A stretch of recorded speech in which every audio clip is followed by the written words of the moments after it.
Alors, bonjour tout le monde. Aujourd'hui, je vais présenter l'orchestrateur, qui est une nouvelle fonctionnalité chez Dialog Insight qui permet d'orchestrer plusieurs campagnes en même temps dans une semaine afin de permettre d'envoyer seulement les communications les plus pertinentes au bon nombre de contacts sans qu'ils dépassent leur pression commerciale ou leur règle de fréquence. Donc, tout d'abord, comment ça fonctionne? C'est qu'il va y avoir une configuration à faire en amont et ensuite, l'orchestration sera possible. Donc, pour aller configurer l'orchestrateur et l'activer la première fois, on va aller dans le projet, dans le menu, dans la page Autres configurations. Ici, on va voir toutes les autres configurations qui sont possibles dans Dialog Insight et on va aller cliquer sur Orchestrateur. Évidemment, la première chose à faire, ça va être d'activer l'orchestrateur. Ensuite, il y a quatre éléments, il y a quatre configurations qu'on peut faire pour permettre d'avoir une meilleure orchestration. Tout d'abord, il y a les règles de fréquence. Qu'est-ce que sont les règles de fréquence? C'est en fait le nombre maximum de communications par canal, par jour ou par semaine. Par défaut, il va y avoir une règle qui est déjà établie. Cette règle s'applique à tous les contacts et tous les canaux. Donc, par exemple, nous, notre règle par défaut est établie à courriel, donc un par jour, trois par semaine, un SMS par jour, deux par semaine, deux mobile push par jour, trois par semaine, et pour les web push, un par jour et cinq par semaine. Cette règle-là on peut venir la modifier comme on veut. Donc, si on veut, par exemple, on pourrait décider qu'on ne veut pas qu'il y ait de règle de fréquence sur la semaine pour les courriels. On pourrait la décocher tout simplement ou changer le chiffre ici, le nombre ici. Et on pourrait venir faire la même chose pour chaque canal. Et s'il y a un canal qui ne nous concerne pas, en fait, s'il y a un canal qui n'est pas activé dans notre compte, déjà à la base, il ne sera pas affiché ici. Mais s'il y a un canal, par exemple, sur lequel on voudrait tout simplement pas avoir de limite du tout, on n'aurait qu'à décocher les cases ici. Donc, une fois qu'on a fait ça, euh, ça, c'est la règle par défaut. Encore une fois, ça s'applique à tous les contacts et tous les canaux. On a aussi la possibilité de venir mettre une règle personnalisée.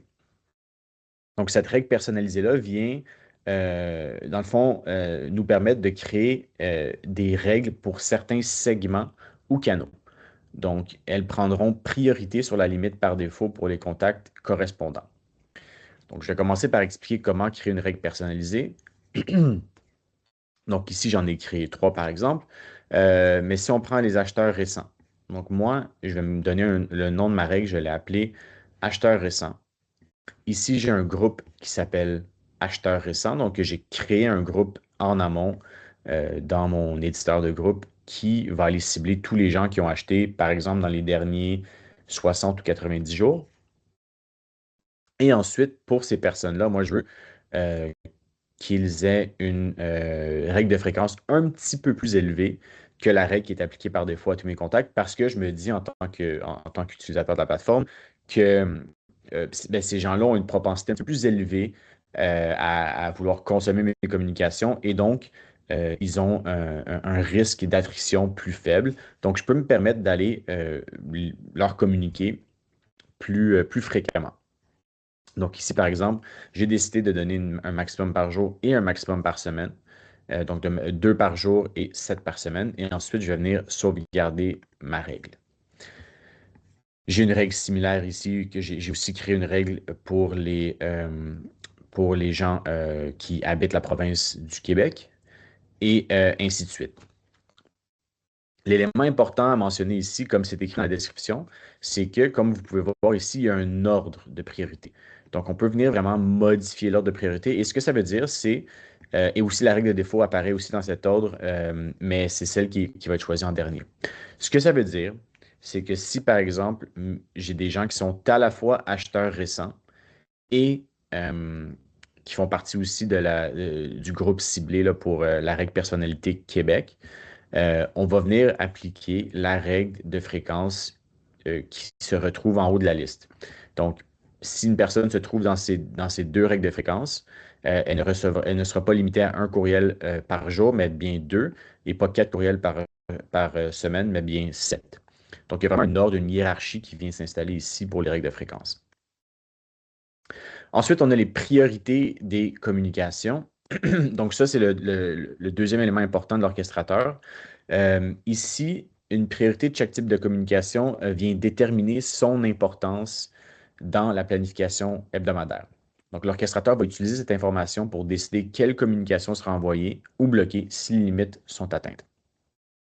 On a trois niveaux d'importance.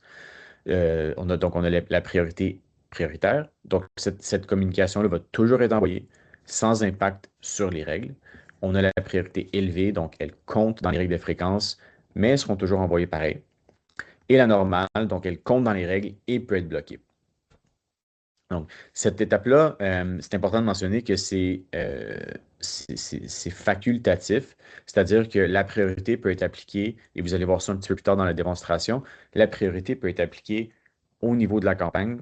Et donc, même si on n'a pas attribué de niveau de priorité au niveau du type de communication, on va tout de même pouvoir le faire au niveau de la campagne lorsque viendra le temps d'orchestrer. Donc, moi, par exemple, j'ai j'ai six types de communication. Donc, administratif, j'ai décidé que c'était un niveau de priorité prioritaire. Communiquer, c'est élevé. Newsletter normal. Promotion normale. SMS prioritaire. Et sondage normal. Donc, ce que ça veut dire concrètement, c'est que si on regarde la newsletter a une priorité normale. Donc, elle va compter dans les règles de fréquence.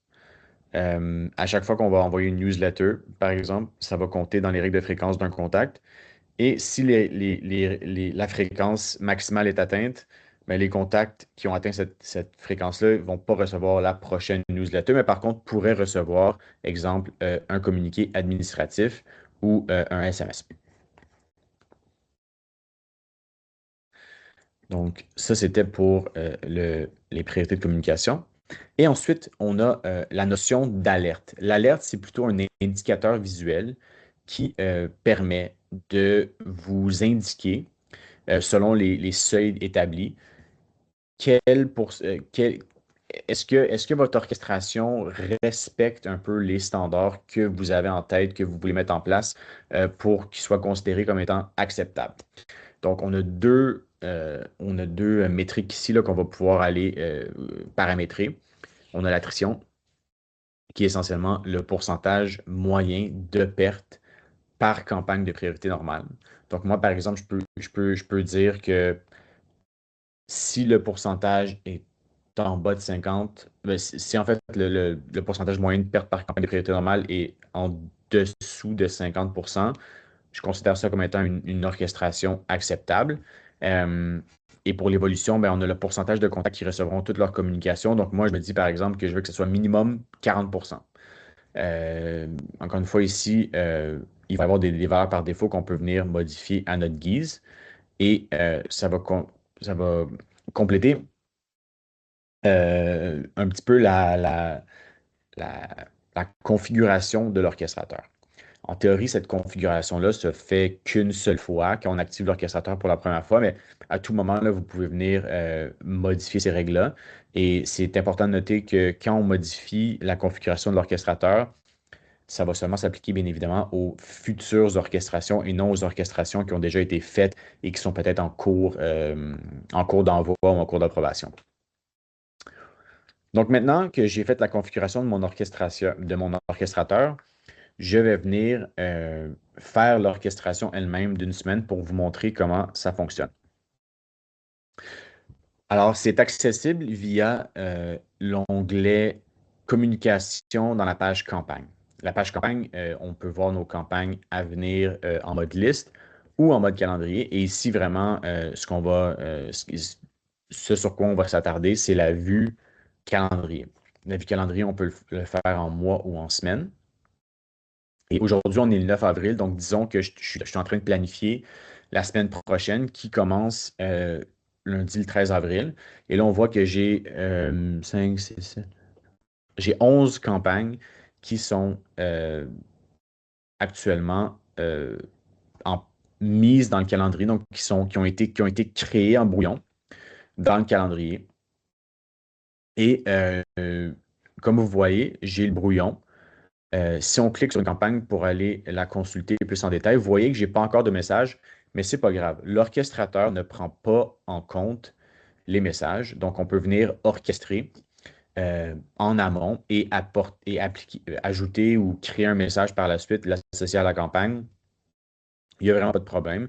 L'orchestrateur, vraiment, tout ce qu'il fait, c'est qu'il va regarder les campagnes avec leur priorité ou c'est ça, leur niveau d'importance et ensuite va regarder les contacts ciblés et va appliquer, va faire le calcul final des gens, là, dans le fond, qui vont être ciblés par cette campagne. Donc, pour, euh, pour rendre la chose un petit peu plus compréhensible, ce que j'ai fait, c'est que j'ai déjà créé mes 11 campagnes en brouillon que je vais vouloir envoyer cette semaine en sélectionnant le ciblage pour chaque campagne. Donc, vous voyez que lundi, j'ai 2 campagnes, le mardi, j'en ai 3, mercredi 2, jeudi 1, vendredi 2 et samedi 1. C'est beaucoup de campagnes, c'est beaucoup plus que ce que je fais à l'habitude, mais je sais que parce que j'ai l'orchestrateur, ça va me permettre de m'assurer que les limites de fréquence ne seront pas dépassées et que les messages les plus pertinents seront envoyés en premier. Donc, pour moi, ça me rassure et ça me rend beaucoup plus confiant dans le paramétrage et la configuration de mes calendriers de communication. Une fois que j'ai mes campagnes de planifier, je me sens à l'aise pour orchestrer ma semaine. Je vais aller cliquer sur le petit bouton orchestrer ici. Et là, la première étape, c'est de prioriser les campagnes. Donc, on voit que j'ai déjà ajouté des types de communication et ça va prendre par défaut les niveaux d'importance. Si je voulais, je pourrais aller modifier le niveau d'importance ici. Mais je ne le ferai pas parce que je suis à l'aise. Donc, ça me convient comme planification. Ensuite, on a le deuxième élément qui va être important dans l'orchestration d'une semaine de campagne, c'est la priorisation des campagnes normales. Donc, l'orchestrateur, parfois, va arriver dans des situations où les contacts ils ont presque atteint leur limite et on a quand même plus de campagnes de priorité normale que de points de priorité restants, si on veut, à envoyer. Donc, comment l'orchestrateur va-t-il faire pour choisir quelle campagne envoyer plutôt que les autres? Ici, c'est là qu'on vient ajouter l'élément de classer les campagnes de priorité normale. Donc, si moi, je veux absolument qu'un maximum de contacts reçoivent le promotionnel saisonnier, bien, je vais venir le mettre en premier et ainsi de suite jusqu'à la campagne que je juge la moins importante, si on veut, dans l'ensemble de mes campagnes de priorité normale. On peut aussi venir le simplifier.